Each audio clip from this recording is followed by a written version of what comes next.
And welcome back to my YouTube channel. ನಾನು ನಿಮ್ಮ ಸುಷ್ಮಾ ಮಾತಾಡ್ತಾ ಇರೋದು. ಇವತ್ತಿನ ಟಾಪಿಕ್ ಬಂದು ನಿಮ್ಮ ಪರ್ಸನಲ್ ಕರೆಂಟ್ ಎನರ್ಜೀಸ್ ಅವರ ಥಾಟ್ಸ್ ಅವರ ಫೀಲಿಂಗ್ಸ್ ಏನಾಗಿದೆ ಅಂತ ಅಂದ್ಬಿಟ್ಟು ಚೆಕ್ ಮಾಡೋಣ. ಆ್ಯಂಡ್ ನಿಮ್ಗೆ ಏನಾದರೂ ಈ ಒಂದು ರೀಡಿಂಗಲ್ಲಿ ಯಾವುದಾದ್ರೂ ಒಂದು ಮೆಸೇಜ್ನ ಕ್ಲೇಮ್ ಮಾಡ್ಕೋಬೇಕು ಅಂದರೆ ನನ್ನ ಒಂದು ಕಮೆಂಟ್ ಸೆಕ್ಷನಲ್ಲಿ ನೀವು 111 ಅಂತ ಅಂದ್ಬಿಟ್ಟು ಟೈಪ್ ಮಾಡ್ಬೋದು. ಆ್ಯಂಡ್ ನಿಮ್ಗೆ ಏನಾದರೂ ಪರ್ಸನಲ್ ಟ್ಯಾರೋ ರೀಡಿಂಗ್ ಬೇಕಿದ್ರೆ ನನ್ನ ಒಂದು ವಾಟ್ಸಪ್ ನಂಬರ್ಗೆ ಕಾಲ್ ಅಥವಾ ಮೆಸೇಜ್ ಮಾಡಿ ಪರ್ಸನಲ್ ಟ್ಯಾರೋ ರೀಡಿಂಗ್ನ ಪಡಿಬೋದು. ಸೊ ನೋಡೋಣ ಈ ಪರ್ಸನ್ ಎನರ್ಜಿ ಏನಿದೆ, ನಿಮ್ಮ ವ್ಯಕ್ತಿಯ ಎನರ್ಜಿ ಯಾವ ಥರ ಇದೆ, ಅವ್ರು ಏನಾದರೂ ಮಾತಾಡಬೇಕು ಅಂತ ಅಂದ್ಕೊಳ್ತಿದ್ದಾರಾ ಏನು. ಓಕೆ, 5 ಆಫ್ ಪೆಂಟಿಕಲ್ಸ್ ಬಂದಿದೆ. 5 ಆಫ್ ಪೆಂಟಿಕಲ್ಸ್ ಅಂದರೆ ಈ ಪರ್ಸನ್ ಏನೋ ಟೆನ್ಷನಲ್ಲಿದ್ದಾರೆ, ಸ್ಟ್ರೆಸ್ಸಲ್ಲಿದ್ದಾರೆ, ಡಿಪ್ರೆಷನಲ್ಲಿದ್ದಾರೆ, ಖುಷಿಯಾಗಿಲ್ಲ, ನೆಮ್ಮದಿಯಾಗಿಲ್ಲ, ಅವರ ಲೈಫಲ್ಲಿ ಯಾವುದೂ ಅವ್ರು ಅಂದ್ಕೊಂಡಂಗೆ ಸರಿ ಹೋಗ್ತಾ ಇಲ್ಲ. ಅವರ ಒಂದು ಹ್ಯಾಪಿನೆಸ್ ನೀವಾಗಿದ್ದೀರಾ, ಬಟ್ ಆ ಒಂದು ಕೀ ನಿಮ್ಮ ಹತ್ರ ಇದೆ. ಬಟ್ ಆ ಪರ್ಸನ್ ಮಾತ್ರ ಅದನ್ನು ರಿಯಲೈಸೇಷನ್ ಮಾಡ್ಕೊಳ್ತಿಲ್ಲ. ಅದರಲ್ಲಿ ಏನೋ ನಿಮ್ಮಿಂದ ದೂರ ಆಗಿ, ಸಪ್ರೇಷನ್ ಆಗಿ, ಬ್ರೇಕಪ್ ಆಗಿರೋದ್ರಿಂದ ಈ ಪರ್ಸನ್ಗೆ ಏನೋ ಒಂಥರ ಗಿಲ್ಟ್, ರಿಗ್ರೆಟ್, ಒಂದು ಸ್ಯಾಡ್ನೆಸ್, ಈ ಒಂದು ರಿಲೇಷನ್ಶಿಪ್ ಸರಿ ಹೋಗುತ್ತಾ ಅನ್ನೋ ಒಂದು ಡೌಟಲ್ಲೇ ಆ ಪರ್ಸನ್ ಇದ್ದಾರೆ. ಆ ಪರ್ಸನ್ ನಿಮ್ಮನ್ನ ಬಿಟ್ಟು ದೂರ ಆಗಿದ್ರು ಕೂಡ ಅವರ ಮನಸ್ಸಿಗೆ ಒಂದು ನೆಮ್ಮದಿ ಇಲ್ಲ, ಶಾಂತಿ ಇಲ್ಲ, ಪೀಸ್ ಆಫ್ ಮೈಂಡ್ ಅನ್ನೋದನ್ನು ಆ ಪರ್ಸನ್ ಕಳ್ಕೊಂಬಿಟ್ಟಿದ್ದಾರೆ. ಒಂದು ಸ್ಟ್ರೆಸ್, ಆ್ಯಂಸೈಟಿ, ಟೆನ್ಷನ್, ಡಿಪ್ರೆಷನ್, ಓವರ್ ಥಿಂಕಿಂಗಲ್ಲಿ ಈ ಪರ್ಸನ್ ಇದ್ದಾರೆ ಅನ್ನೋವಂಥದ್ದು ಕಾಣಿಸ್ತಾ ಇದೆ. ಸೊ ಈ ಪರ್ಸನ್ ಈಗ ಪ್ರೆಸೆಂಟ್ ಎನರ್ಜಿ ನೋಡಿದ್ರೆ ಅವ್ರು ಹ್ಯಾಪಿಯಾಗಿಲ್ಲ, ಖುಷಿಯಾಗಿಲ್ಲ, ಸಂತೋಷವಾಗಿಲ್ಲ ಅನ್ನೋವಂಥದ್ದು ಕಾಣಿಸ್ತಾ ಇದೆ. ಸೊ ನೋಡೋಣ. ಓಕೆ, ಏನಕ್ಕೆ ಖುಷಿಯಾಗಿಲ್ಲ, ಸಂತೋಷವಾಗಿಲ್ಲ, ಹ್ಯಾಪಿ ಆಗಿಲ್ಲ ಅಂತ ಅಂದರೆ ಇಲ್ಲಿ 5 ಆಫ್ ಪೆಂಟಿಕಲ್ಸ್ ಪಕ್ಕ 10 ಆಫ್ ವಾಂಡ್ಸ್ ಬಂದಿದೆ. ಅಂದರೆ ನಿಮ್ಮನ್ನು ಬಿಟ್ಟು ಹೋದ್ಮೇಲೆ ಅವ್ರಿಗೆ ರೆಸ್ಪಾನ್ಸಿಬಿಲಿಟೀಸ್ ಅನ್ನೋವಂಥದ್ದು ಜಾಸ್ತಿ ಆಗಿದೆ. ಅವರವರ ಫ್ಯಾಮಿಲಿ ರೆಸ್ಪಾನ್ಸಿಬಿಲಿಟೀಸ್ ಅಥವಾ ಅವರ ಕೆರಿಯರ್ ರೆಸ್ಪಾನ್ಸಿಬಿಲಿಟೀಸ್ ಇದೆಲ್ಲ ಈ ಪರ್ಸನ್ಗೆ ಹ್ಯಾಂಡಲ್ ಮಾಡೋದಕ್ಕಾಗ್ತಾ ಇಲ್ಲ. ಇಲ್ಲಿ ನೋಡಿ, ನೀವು ಇಷ್ಟು ಟಾಪಲ್ಲಿದ್ದೀರಾ, ಈ ಪರ್ಸನ್ನು ನಿಮ್ಮನ್ನ ಬಿಟ್ಟು ದೂರ ಬಂದಿದ್ದಾರೆ. ಆ ದೂರ ಬರಬೇಕಾದ್ರೆ ಅವ್ರ ಹತ್ರ ತುಂಬ ರೆಸ್ಪಾನ್ಸಿಬಿಲಿಟೀಸ್ ಇದೆ, ತುಂಬ ಲಗೇಜ್ ಇದೆ ನೋಡಿ ನೀವು, ಆಯಿತಾ. ಸೊ ಹಾಗಂದರೆ ಈ ಪರ್ಸನ್ನು ನಿಮ್ಮನ್ನು ದೂರ ಆಗಿರೋದಕ್ಕೆ ಅಥವಾ ನಿಮ್ಮಿಂದ ದೂರ ಆದಮೇಲೆ ಅವ್ರಿಗೆ ಬಂದಂಥ ರೆಸ್ಪಾನ್ಸಿಬಿಲಿಟೀಸ್ ಅಥವಾ ಅವರ ಫಿನಾನ್ಷಿಯಲ್ ಮ್ಯಾಟರ್ಸ್, ಈ ಒಂದು ಡ್ಯೂಟಿ ಆ ಪರ್ಸನ್ಗೆ ಹ್ಯಾಂಡಲ್ ಮಾಡೋದಕ್ಕೆ ಆಗ್ತಾ ಇಲ್ಲ. ಸೊ ನೀವು ನಿಮ್ಮನ್ನು ಕಳ್ಕೊಂಡಿದ್ದಾರೆ, ಅವರ ಪರ್ಸ್ನಲ್ ಲೈಫು ಚೆನ್ನಾಗಿಲ್ಲ, ಹೀಗಾಗಿ ಈ ಪರ್ಸನ್ ಖುಷಿಯಾಗಿಲ್ಲ, ಪ್ರೆಸೆಂಟಲ್ಲಿ ಅವ್ರು ನೆಮ್ಮದಿಯಾಗಿಲ್ಲ, ಅವ್ರಿಗೇನೋ ಒಂಥರ ಟೆನ್ಷನ್ ಇದೆ ಅಂತ ಅಂದ್ಬಿಟ್ಟು ಇಲ್ಲಿ ಕಾಣಿಸ್ತಾ ಇದೆ. ಅವರ ಒಂದು ಬಕೆಟ್ ಲಿಸ್ಟಲ್ಲಿ ಮಾಡಬೇಕಾಗಿರುವಂತಹ ಕೆಲಸಗಳು ತುಂಬ ಇದೆ ಅಂತ ಅಂದ್ಬಿಟ್ಟು ಇಲ್ಲಿ ಹೇಳ್ಬೋದು. Okay, 5 of wands. 5 of wands ಅಂತ ಅಂದರೆ ಅವರು ಅವರ ಫ್ಯಾಮಿಲಿ ಜೊತೆ ಆಗಿರ್ಬೋದು, ಅವರ ಕೊಲೀಗ್ಸ್ ಜೊತೆ ಆಗಿರ್ಬೋದು, ವರ್ಕರ್ಸ್ ಜೊತೆ ಆಗಿರ್ಬೋದು. ನೀವು ಇಲ್ಲಿ ನೋಡ್ಬೋದು ಎಷ್ಟೊಂದು ಜನ ಇದ್ದಾರೆ, ಎಲ್ಲರ ಮಧ್ಯೆ ಫೈಟ್ ನಡೀತಾ ಇದೆ. ಅಂದರೆ ಅವರ ಮನೆಯಲ್ಲಾಗಿರ್ಬೋದು ಅವ್ರಿಗೆ ನೆಮ್ಮದಿಯಾದ ವಾತಾವರಣ ಕ್ರಿಯೇಟ್ ಆಗಿಲ್ಲ. ಎಲ್ಲ ಕಡೆಯೂ ಜಗಳ, ಮನಸ್ತಾಪ, ಬೇಜಾರು ಈ ಥರ ನಡೀತಾ ಇದೆ. ಈಗ ಮನೇಲಿದ್ದರೆ ಫ್ಯಾಮಿಲಿ ಜೊತೆ ಜಗಳ ಆಡ್ಕೊಳ್ಳೋದು, ಅದೇ ಆಫೀಸ್ಗೆ ಹೋದರೆ ಆಫೀಸಲ್ಲಿ ಕೊಲೀಗ್ಸ್ ಜೊತೆ ಜಗಳ ಆಡೋದು, ಅಲ್ಲೇನೋ ಮನಸ್ತಾಪ ಮಾಡ್ಕೊಳ್ಳೋದು, ಅಲ್ಲಿ ಒಂದು ನೆಮ್ಮದಿ ಇಲ್ಲ ಇವ್ರಿಗೆ. ಎಲ್ಲೂ ಕೂಡ ಅವರು ಖುಷಿಯಾಗಿರೋದಕ್ಕೆ ಆಗ್ತಾ ಇಲ್ಲ. ಆಮೇಲೆ ಬೇರೆ ಬೇರೆ ವ್ಯಕ್ತಿಗಳು ಅವರ ಜೀವನದಲ್ಲಿ ಸುಮ್ಮನೆ ಇನ್ವಾಲ್ವ್ ಆಗ್ತಾರೆ, ಅಡ್ವೈಸ್ ಕೊಡ್ತಾರೆ, ನೀನು ಹಾಗಿರು, ನೀನು ಹೀಗಿರು ಅಂತ. ಅದೆಲ್ಲ ಅವ್ರಿಗೆ ಇಷ್ಟ ಆಗ್ತಾ ಇಲ್ಲ. ಆಮೇಲೆ ಅವ್ರಿಗೆ ಬೇರೆಯವ್ರ ಜೊತೆ ಕಂಪ್ಯಾರಿಸನ್ ಮಾಡ್ಕೊಳ್ಳೋದಕ್ಕೂ ಇಷ್ಟ ಆಗ್ತಿಲ್ಲ. ಸೊ ಈ ಥರದ ಒಂದು ಪರಿಸ್ಥಿತಿಯಲ್ಲಿ ಪರ್ಸನ್ ಇದ್ದಾರೆ. ಅವ್ರಿಗೆ ಈಗ ಎಲ್ಲೋ ಜಾಬ್ ಅಂತ ಅಂದ್ಕೊಳ್ಳೋಣ, ಜಾಬಲ್ಲಿ ಆ ಪರ್ಸನ್ನು ಕಾಂಪಿಟೇಷನ್ ಜಾಸ್ತಿ, ಫ್ರೆಂಡ್ಸ್ಗಳ ಜೊತೆ ಜಗಳ, ಅಥವಾ ಸಾಲ ಮಾಡಿರೋರು ಮನೆ ಹತ್ರ ಬರ್ತಾರೆ, ಈ ಥರ ಅವ್ರದ್ದೇ ಆದಂಥ ಒಂದು ಪರ್ಟಿಕ್ಯುಲರ್ ಪ್ರಾಬ್ಲಮೆಟಿಕ್ ಸಿಚುವೇಷನಲ್ಲಿ ಈ ಪರ್ಸನ್ ಇದ್ದಾರೆ. ಅವ್ರಿಗೆ ನೆಮ್ಮದಿ ಇಲ್ಲ, ಮನಃಶಾಂತಿ ಇಲ್ಲ ಅನ್ನೋ ಅಂಥದ್ದು ಕಾಣಿಸ್ತಿದೆ. ಅದರಲ್ಲೂ ನಿಮ್ಮನ್ನು ದೂರ ಮಾಡ್ಕೊಂಡ್ಮೇಲೆ ಅವರ ಜೀವನದ್ರಲ್ಲಿ ಎಲ್ಲ ಬರೀ ನೆಗೆಟಿವ್ ಘಟನೆಗಳೇ ನಡೀತಾ ಇದೆ. ಯಾಕೆಂದರೆ ನೀವು ಅವರ ಲೈಫಲ್ಲಿ ಒಂದು ಲಕ್ಕಿ ಚಾಮ್ ಥರ ಆಗಿದ್ರಿ. ಈಗ ನೀವು ಅವ್ರ ಲೈಫಿಂದ ಹೋದ್ಮೇಲೆ ಅವ್ರಿಗೇನೋ ಒಂಥರ ಕಷ್ಟ, ದುಃಖ ಅಂತ ಅಂದ್ಬಿಟ್ಟು ಕಾಣಿಸ್ತಾ ಇದೆ. 9 ಆಫ್ ಪೆಂಟಿಕಲ್ಸ್ ಅಂದರೆ ಅವ್ರಿಗೇನೂ ಬೇಡ, ಅವರ ಒಂದು ಜೀವನದಲ್ಲಿ ಏನೂ ಬೇಡ, ಸೈಲೆಂಟಾಗಿ ಇದ್ಬಿಡೋಣ. ನಿಮ್ಮನ್ನು ಅವ್ರು ಮಿಸ್ ಮಾಡ್ಕೊಳ್ತಿದ್ದಾರೆ, ಆದರೆ ನಿಮ್ಮ ಹತ್ರ ಬಂದು ಆ್ಯಕ್ಷನ್ ತೊಗೊಳ್ಳೋದು ಬೇಡ ಅನ್ನೋವಂಥ ಒಂದು ಮೈಂಡ್ಸೆಟ್. ಯಾಕೆಂದರೆ ಅವರಲ್ಲಿರೋ ಒಂದು ಇನ್ಸೆಕ್ಯೂರಿಟಿ ಭಾವನೆ ನಿಮ್ಮನ್ನು ಬಂದು ಅಪ್ರೋಚ್ ಮಾಡಿದ್ರೆ ಏನಾದರೂ ಪ್ರಾಬ್ಲಮ್ ಆಗಬಹುದು ಅನ್ನೋ ಒಂದು ಮೈಂಡ್ಸೆಟ್. ಸೊ ಹೀಗಾಗಿ ಅವರೊಬ್ಬರೇ ಅವರ ಜೀವನದಲ್ಲಿ ಕಷ್ಟನ ಅನುಭವಿಸ್ತಿದ್ದಾರೆ ಅಂತ ಅಂದ್ಬಿಟ್ಟು ಹೇಳ್ಬೋದು.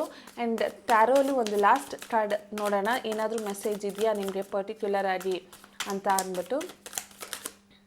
ಓಕೆ, ಈ ಪರ್ಸನ್ನು ನಿಮಗೋಸ್ಕರ ವೆಯ್ಟ್ ಮಾಡ್ತಿದ್ದಾರಾ ಅಥವಾ ನೀವು ಈ ಪರ್ಸನ್ಗೆ ವೆಯ್ಟ್ ಮಾಡ್ಬೋದಾ ಅಂತ ನೀವು ಕೇಳ್ತಿದ್ರೆ, ಈ ಪರ್ಸನ್ ದೂರ ನಿಂತ್ಕೊಂಡು ನಿಮ್ಮನ್ನು ಅಬ್ಸರ್ವ್ ಮಾಡ್ತಿದ್ದಾರೆ. ವೆಯ್ಟ್ ಮಾಡ್ತಿದ್ದಾರೆ ಅಂತ ಅನ್ಬೋದು. ಇದು ವೆಯ್ಟ್ ಆ್ಯಂಡ್ ವಾಚ್ ಕಾರ್ಡ್. ಇದು ಪ್ಲ್ಯಾನ್ ಮಾಡ್ತಾ ಇರೋವಂಥದ್ದು, ಆ್ಯಕ್ಷನ್ ತೊಗೊಳ್ಳೋ ಅಂಥ ಕಾರ್ಡ್ ಅಲ್ಲ. ಪ್ಲ್ಯಾನ್ ಮಾಡ್ತಾ ಇರೋವಂಥದ್ದು, ನಿಮ್ಮ ಹತ್ರ ಮಾತಾಡಿಸ್ಬೇಕು, ನಿಮ್ಮ ಹತ್ರ ಇರಬೇಕು, ಅಥವಾ ನಿಮ್ಮ ಲೈಫಲ್ಲಿ ಏನು ನಡೀತಿದೆ ಅದನ್ನು ತಿಳ್ಕೊಬೇಕು ಅನ್ನೋವಂಥ ಒಂದು ಕುತೂಹಲದ್ರಿಂದ ಈ ಪರ್ಸನ್ ವೆಯ್ಟ್ ಮಾಡ್ತಿದ್ದಾರೆ, ಒಂದು ರೈಟ್ ಟೈಮ್ಗೆ ವೆಯ್ಟ್ ಮಾಡ್ತಿದ್ದಾರೆ ಅಂತ ಅಂದ್ಬಿಟ್ಟು ಹೇಳ್ಬೋದು. So it's a waiting card ಅಂತ ಅಂದ್ಬಿಟ್ಟು ಹೇಳ್ತೀನಿ. ಸೊ ಅವರ ಎನರ್ಜಿ ಏನು, ಅವರ ಫೀಲಿಂಗ್ಸ್ ಏನು, ಅವ್ರು ನಿಮ್ಗೆ ಏನಾದರೂ ಹಿಡನ್ ಮೆಸೇಜ್ ಹೇಳ್ಬೇಕಾ, ಅವ್ರು ನಿಮಗೆ ಅದರಲ್ಲೂ ರಾತ್ರಿ ಏನಾದರೂ ನಿಮ್ಮ ಬಗ್ಗೆ ಯೋಚನೆ ಮಾಡ್ತಿದ್ರೆ ಆ ಪರ್ಟಿಕ್ಯುಲರ್ ಮೆಸೇಜ್ ಏನು ಅಂತ ಅಂದ್ಬಿಟ್ಟು ನೋಡೋಣ. You came closer than anyone. Okay, ಈ ಕಾರ್ಡ್ ಹೇಳ್ತಿದೆ, ನಿನ್ನನ್ನು ಬಿಟ್ಟು ಇನ್ಯಾರು ನನ್ನ ಜೀವನದಲ್ಲಿ ಇಷ್ಟು ಹತ್ರ ಆಗಿರಲಿಲ್ಲ, ಇಷ್ಟು ಕ್ಲೋಸ್ ಆಗಿ ಬಂದಿರಲಿಲ್ಲ.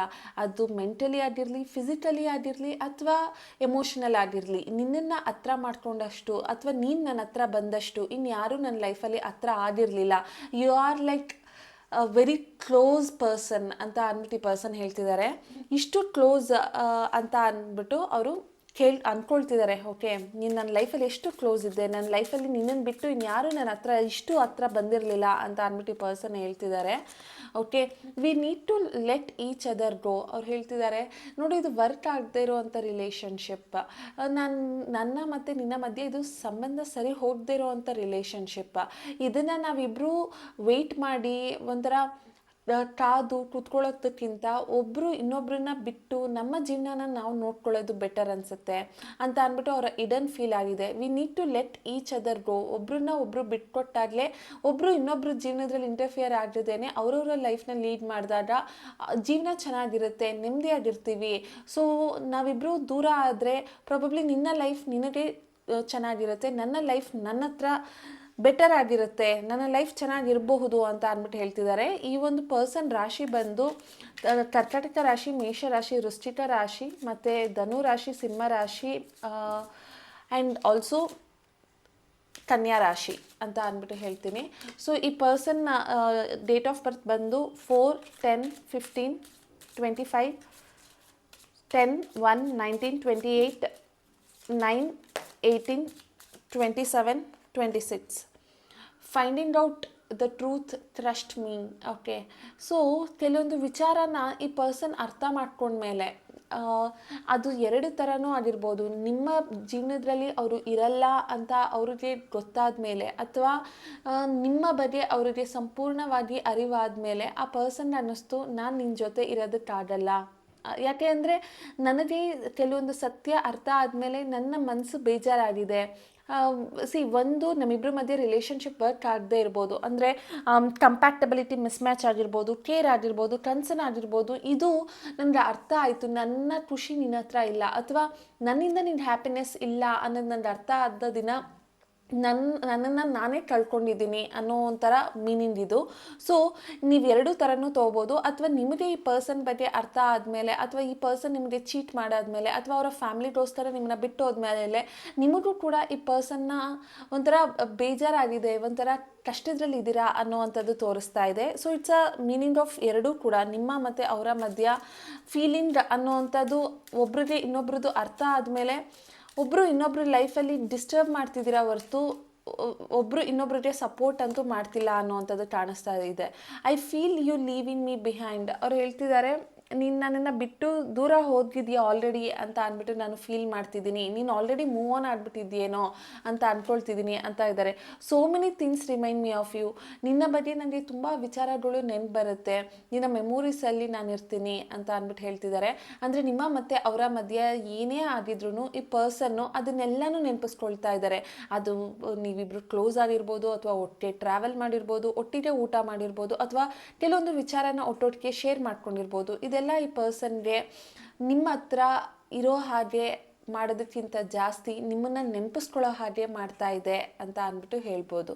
ಸೊ ಈ ಒಂದು ರೀಡಿಂಗಲ್ಲಿ ಇನ್ಷಿಯಲ್ ಹೇಳಬೇಕು ಅಂತ ಅಂದರೆ PANTCLSAI ಇಷ್ಟ ಆಗಿರುತ್ತೆ ಈ ಒಂದು ಇನ್ಷಿಯಲ್. ನಿಮಗೇನಾದರೂ ಈ ಒಂದು ರೀಡಿಂಗ್ ಇಷ್ಟ ಆಗಿದ್ರೆ ನನ್ನ ಒಂದು ಕಮೆಂಟ್ ಸೆಕ್ಷನಲ್ಲಿ ತಿಳಿಸಿ. Thank you.